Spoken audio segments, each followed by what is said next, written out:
Good afternoon, everyone. You're all very welcome to our FOMC preview for tonight's interest rate decision, obviously in the US. So, of course, we'll be looking at the price action, breaking down, I suppose, some of the opinions and biases into tonight's call, which we've been talking about for the last couple of weeks. And, of course, I suppose, evaluating kind of the different scenarios or present options in the aftermath of that. So, of course, in our Discord, we have been uploading plenty of articles and information about it. So obviously to give traders as much information as possible so they can make the best possible decisions tonight when the information comes out as well. So I suppose, as we know, all eyes is going to be very much geared towards the interest rate decision at 6 p.m. tonight. So, of course, at the earlier time of 6 p.m. So at 6 p.m., we will get the interest rate decision. So if we just look at the calendar very, very quickly, all expectations is garnered towards what the federal interest rate is currently, which is 3.25%. And the expectation is of a 75 BPS increase tonight at 6 o'clock. So effectively in the markets, in a nutshell, what that means is the 75 BPS is currently priced in by the markets. So if we were to see a 50-point basis price or increase instead of 75 or 100 BPS increase, those are your options, or those are your surprise movements. Now, of course, 50 BPS is weaker than expected, which is generally going to be good for the stock markets. It's going to be good for the equity markets. It's going to be good for gold and anything with a risk orientation. So the likes of your cryptos will run, the likes of your stocks will do well, and of course, your indices as well in the back end.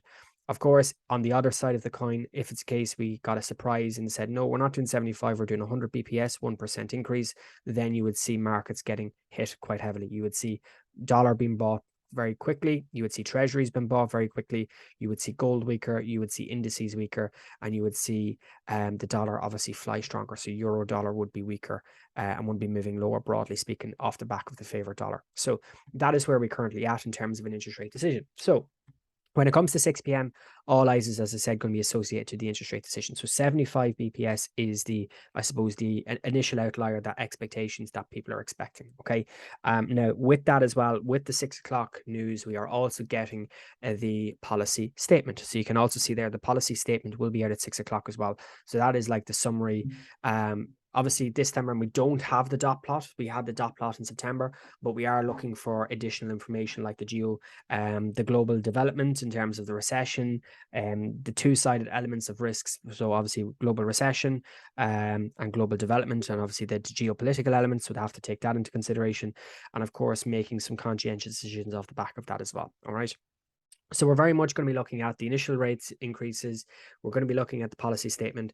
And then at 6:30 p.m., Fed Chair Powell will step onto the stage for a statement, and then the Q&A. So the Q&A will be important because obviously people will be looking at all different aspects of the economy. So whether it's inflation, whether it's growth, whether it's recession, whether it's global development, are they expecting to do this pivot? So the pivot has been something where has been discussed quite heavily in the last couple of weeks. And a pivot effectively means where they go from a current policy of a very, very hawkish nature to a dovish policy. Okay, so almost overnight, they're like flicking the switch. They're gone from hawkish to dovish, and that's what a pivot is. Okay, it's moving from one type of sentiment to another. Now, with that in mind, are they going to continue raising rates? Well, from my expectations, and obviously with the research that's been done, and obviously the articles alluded to that as well, we are expecting 75 basis points tonight. Now, market participants in the federal funds aspect are looking for another 68 BPS, so 0.68% in December. Now, of course, if we get 50, if they decide to go 50 in December, that's going to be slightly better because that's weaker than expected. If they go 75, that's going to be a little bit more bullish. So it's not just a case of tonight's interest rate decision. We're also looking at December. We're looking at 2023 because the markets are always forward looking. Okay. They're never a case of we look at 6 o'clock tonight and then we'll worry about December when December comes. They're always trying to price in ahead of time because that's what the markets try and do. Okay. So at least that way, when it gets to December, there's no sudden sharp surprises and there's no 5-10% moves in the markets. Okay. It's all about trying to create a stable market environment. So if we look at that, then I think the expectation, as we know, is 75 tonight. The minimum expectation in December is probably going to be 50. Okay. And then in February, we've no meeting in December and no meeting in January. In February, in the beginning of February, we have a meeting of which we're looking at again another potential 25 BPS. So that all of a sudden you're going from 75, you're going to 50, you're going to 25, gradual slowdown. And then it becomes a case of, are they going to maybe continue doing smaller rate increases in maybe March or May? let's just wait and see. Okay, so my expectation is December, obviously November 75, December 50, February 25, and then it becomes a case of, are they going to add another 25 in March? If they add another 25 in March, then we're looking at the March overall interest rate to come, the terminal rate to come to 5%. So what that means in terms of the summary of economic projections, if we look at this very, very quickly, for March, the biggest outlier was up here around 4.5 to 4.75%, broadly speaking. Now, of course, if this changes in December, because of December, we'll get the next dot plot, very much we'll be kind of looking at that to see, is there kind of a sudden change? Is there a sudden change where we see this going right? It's gone from, I suppose, 4 to 4.5%. Let's see where are they going to tick higher in kind of February, in March, and are we going to look for a slightly higher rate? So we know that the expectation is through 2023, the expectation is to have the rates at the very least 4.5%, which would allow for 75 now. It would allow for another 50 basis points in December, and then that's not even doing anything in February or March. But of course, let's just see how February, March develops once we get December out of the way. So that's what we're looking at now at the moment in terms of the terminal rate, in terms of looking at that as well. So all eyes is very much associated to I suppose the interest rate raises, obviously the anticipation, and of course that forward guidance. And that's obviously something we're going to be looking at very, very closely over the next couple of weeks and months. All right. Now with that as well, we have got some very, very interesting articles. So this is one from ING. So obviously the consecutive fourth consecutive 75 basis point hike. But are we going to get a step down? Are we going to get sort of a slowdown in consensus? Now, obviously with this as well, this is what we call scenario analysis. Okay. So based off of certain assumptions, where would you expect the price to be? Now, this analogy looks at euro dollar, so euro USD, and the 10-year treasury yield. Now, current stance, the treasury yield as of today is currently at 4.04%. The euro dollar, currently speaking, is broadly just below parity at 99. Okay, so when you're looking at this piece of information, where we currently stand is actually 99. We're at 4.04%, right? So if we get a dovish move in the markets tonight, we get 50 basis hike increase, worsening outlook, justifying of slower pace of tightening, then of course you're going to see the euro dollar fly, because that's weaker than expected for the markets. If it's weaker than expected for the markets, your risk-orientated assets tend to get a little bit of an increase off the back of that. Now, the ING base case scenario themselves, like myself, 75 basis point hike.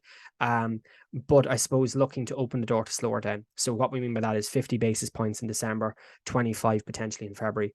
Let's just wait and see on that one. Now, of course, that would mean euro dollar would probably remain fairly close to where it currently is, that kind of one parity level, or between 99 and parity.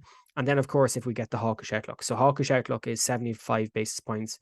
Continue with this rhetoric from the Jackson Hole of very, very aggressive movements in the markets. If we get those aggressive movements in the markets, you're going to look to continue on this this kind of hiking policy. Okay. And then you're going to see your euro dollar sell off. You're going to see 98s. You're probably even going to see 97s very, very quickly. And of course, then the ultra hawkish approach, which we're not expecting. There's a minimal chance in the markets is 100 BPS, and you're really looking at euro dollar breaking 98s and probably going into 96s. But for me, that perspective isn't really on the table tonight, because I think that's just a little bit too far ahead, considering how much of an increasing of rates that has taken place over the last kind of 6 to 9 months as well. All right. With that as well, of course, these other articles are quite important, just to kind of give yourself as much information as possible and be able to reconcile that as well. Now, of course, with anything, as I said, we are kind of selling off slightly into the open today. So the Nasdaq is obviously off a little bit since 2:30, or sorry, since 1:30, since the open there in the last half an hour or so. But however, that can very, very quickly change. And we've seen, you only have to go and look at the CPI data just 2 weeks ago to see the reaction in the markets. We had that initial sell off on the CPI, then we had the recovery. So we had the smart money play in between all of this chop and volatility off the back of the CPI. So would we be surprised to see that continue tonight? Absolutely not, when you consider how volatile the markets were just a couple of weeks ago. So with that in mind, of course, if we get dovish sentiment for the markets, you're obviously going to see the indices and risk assets fly. If we get a hawkish outlook or a bullish outlook by the Fed, in terms, so what we mean by bullish, we mean obviously continuing on its approach. So the hawkish element there, if we get hawkish element approach, hawkish, you will see obviously dollar, you will see orientation into risk assets. So our treasury yields, you will see stronger, you will see euro dollar weaker, you will see the DXY weaker as well. So what we were trying to do is trying to make the best and the most informed decisions as possible to allow traders to obviously get the best out of tonight's movements in the markets as well. All right. So that's effectively kind of where we are today. Okay. So looking less on the price action and kind of more towards the fundamentals, I think is a good thing from a market perspective, and then being able to, I suppose, identify these areas of interest. Now, of course, if you look at the S&P solely, you can see how the market's actually has come off a bit since yesterday and is drifting lower again today. So is that going to be the catalyst maybe for a deeper run off today? Let's wait and see, but we'll find out a lot of information around about 6 o'clock tonight. Okay. So with that as well, keep an eye on the price action, keep an eye on the news.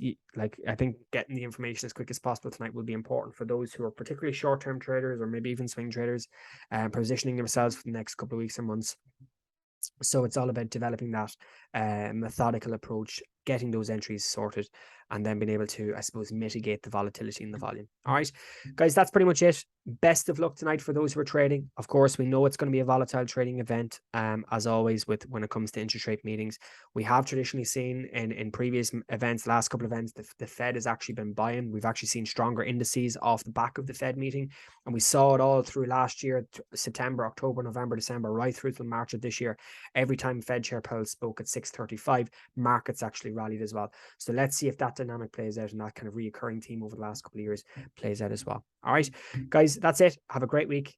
Trade safe, and we'll be back tomorrow. So, of course, tomorrow we do have also the Bank of England. So we've got Fed today, we've got Bank of England tomorrow.